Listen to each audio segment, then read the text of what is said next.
اعوذ باللہ من الشیطان الرجیم بسم اللہ الرحمن الرحیم کتب علیکم الصیام کما کتب علی الذین من قبلکم لعلکم تتقون صدق اللہ مولانا العظیم وصدق رسولہ النبی الکریم۔ برادران محترم، ماہ مقدس رواں دواں ہیں۔ رمضان المبارک انتہائی مقدس، برکتوں رحمتوں کا بھرا اللہ کی طرف سے ایک تحفہ ہمیں نصیب ہوا ہے۔ ایک سوال ذہن میں ابھرتا ہے کہ آخر کیا سبب ہیں کہ اللہ کریم نے ہم پر روزے فرض کیے ہیں؟ روزوں کے فرض ہونے اور مسلمانوں کو مہینہ بھر روزے رکھنے، ہر طرح کے شرب و خوردن اور نفسانی خواہشات پورے کرنے سے اللہ کی طرف سے امساک منع کیوں ہوا ہے؟ سبب کیا ہے؟ یہ سوال اپنی جگہ بہت اہمیت کا حامل ہے، اور اس سوال کا جواب رب ذوالجلال نے اس آیہ کریمہ میں بیان فرمایا۔ ارشاد فرمایا، یا ایھا الذین آمنوا کتب علیکم الصیام کما کتب علی الذین من قبلکم لعلکم تتقون۔ اے ایمان والو، تم پر روزے فرض قرار دیے گئے جیسے کہ پہلے امتوں پر فرض کیے گئے تھے۔ اور یہ کیوں فرض ہوئے؟ روزوں کا مقصد کیا ہے؟ ارشاد فرمایا، لعلکم تتقون، تاکہ تم تقویدار بن جاؤ۔ تو پتہ چلا اس آیہ کریمہ میں کہ روزے فرض ہونے کا فائدہ، غرض اور سبب یہ ہے کہ اللہ ہمیں متقی بنانا چاہتا ہے۔ یوں سمجھے کہ اللہ ہمیں ولی بنانا چاہتا ہے، کیونکہ تقوی دار لوگ اللہ کی ولی ہوتے ہیں۔ اب ایک سوال یہ بنتا ہے اپنی جگہ پر کہ آیا اتنی محنت، مشقت، پیاس اور بھوک برداشت کر کے ہمیں 30 دن ماہ مقدس کے روزے رکھنے پڑتے ہیں جو صرف تقوی کی خاطر، جس کا فائدہ تقوی ہے؟ لیکن تقوی کا کیا مطلب ہے؟ تقوی سے ہمیں کیا حاصل ہوگا؟ یہ کون سا کوئی مقام ہے جو ہم اگر حاصل کر لے تو ہمیں کوئی فوائد ہیں؟ آئیے قرآن پاک سے پوچھتے ہیں کہ تقوی سے ہمیں کیا ملے گا۔ عزیزان گرامی، اگر آپ قرآن پاک کا بغور مطالعہ فرما لیں تو بہت خوب آپ کے سامنے واضح ہو جاتا ہے کہ تقوی کا بہت اعلیٰ مقام ہے، بہت منافع، بہت فوائد ہیں۔ وہ کیا ہیں؟ دنیاوی فوائد آپ سن لے، اخروی فوائد سن لے۔ اللہ کریم نے ہمیں بتایا قرآن پاک میں، ہر بندے کی یہ نفسیات ہیں، یہ خواہشات ہیں۔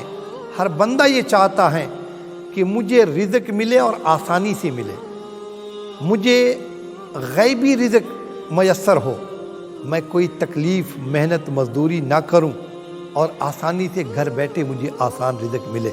یہ خواہش تو ہر کسی کی ہے، لیکن کہاں سے یہ حاصل ہوگا؟ میرے بھائیو، قرآن پاک نے واضح بتایا، اگر یہ حاصل کرنا چاہتے ہو تو یہ تقوی سے حاصل ہو سکتا ہے۔ رب ذوالجلال کا ارشاد ہے، وَمَن يَتَّقِ اللَّهَ يَجْعَل لَّهُ مَخْرَجًا وَيَرْزُقْهُ مِنْ حَيْثُ لَا يَحْتَسِبُ۔ فرمایا، جو اللہ سے ڈر گیا، جس نے تقوی اختیار کی، ارشاد فرمایا میں اس کے لیے ایسا راستہ بنا لوں گا، وَيَرْزُقْهُ مِنْ حَيْثُ لَا يَحْتَسِبُ، کہ اسے رزق عطا کر دوں گا اس طرف سے، ایسے غیب کے راستے سے کہ اس کا وہم و خیال بھی نہیں ہوگا۔ یعنی گھر بیٹھے آسانی سے اللہ پاک اسباب رزق پیدا فرما دے گا، لیکن اس کے لیے شرط کیا فرمایا؟ وَمَن يَتَّقِ اللَّهَ، یعنی اللہ سے ڈر، تقوی حاصل کرنا۔ تو ایک بہت بڑا فائدہ جو ہر انسان کی خواہش ہے کہ مجھے آسانی سے رزق ملے، وہ تقوی سے حاصل ہو سکتا ہے۔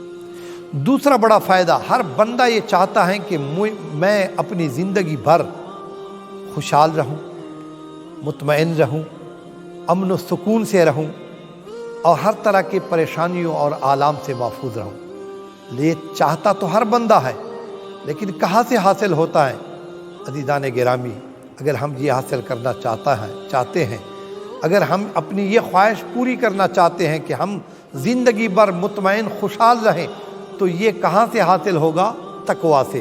ارشاد فرمایا الا ان اولیاء اللہ لا خوف علیہم ولا هم یحزنون الذین آمنوا وکانوا یتقون، فرمایا خبردار میرے دوستوں پر کوئی خوف کوئی غم نہیں ہے، وہ ہمیشہ مطمئن خوش سکون سے رہتے ہیں۔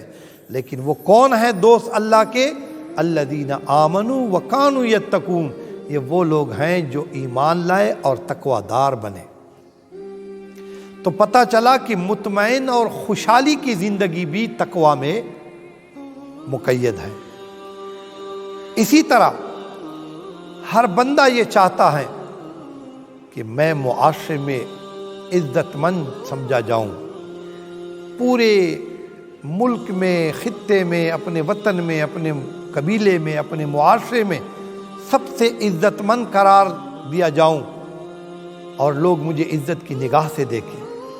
لیکن یہ بھی اگر ہم قرآن سے پوچھیں تو یہ بھی تقوی سے ہی حاصل ہو سکتا ہے۔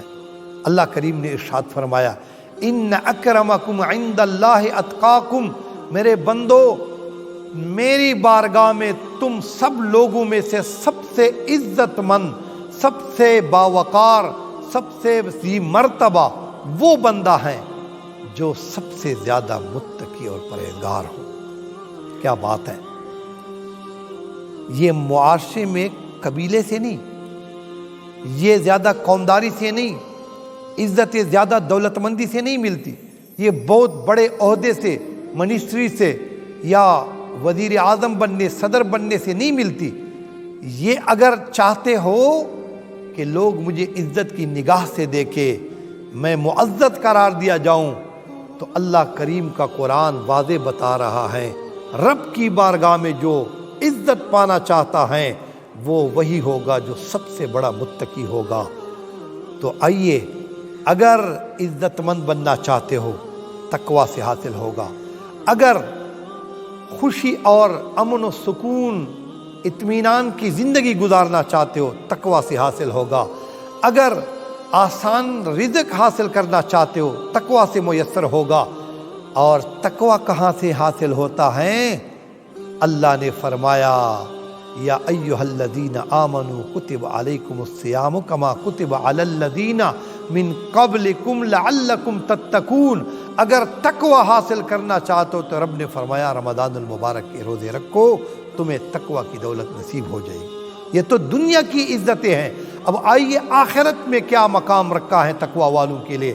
ارشاد فرمایا وَأُزْلِفَتِ الْجَنَّةُ لِلْمُتَّقِينَ، جنت سنواری گئی صرف تقوی والوں کے لیے۔ ان للمتقین مفازا حدائق وآنابا وکواعب اترابا وکأسا دہاقا، فرمایا جنت کی نعمتیں، جنت کے باغات، جنت کی حوریں، جنت کے محلات، یہ سب اللہ کریم نے تقوی والوں کے لیے تیار کیے ہیں۔ آئیے حضرات محترم، اگر چاہتے ہو کہ جنتیں ہمیں ملے، جنت کی خوشیاں ملے، دنیا کی خوشی ملے، اطمینان و سکون حاصل ہو، یہ تقوی سے، اور تقوی ہمیں رمضان المبارک سے حاصل ہوتا ہے۔ تو پتہ چل گیا کہ سبب کیا ہے۔ اب ہمیں یہ حاصل ہو گیا، یہ علم ہمیں آ گیا کہ الحمدللہ رمضان المبارک کے کتنے بڑے فوائد، کتنے زیادہ منافع ہیں کہ ہمیں تقوی کی دولت ملتی ہیں، جس کی وجہ سے ہمیں دنیا اور آخرت کی بادشاہی مل جاتی ہیں۔ اللہ کریم سے دعا ہے رب ذوالجلال ہمیں اس ماہ مقدس کے روزے خوشنودی، تعظیم، ادب اور محبت سے رکھنے کی توفیق نصیب فرمائے، آمین۔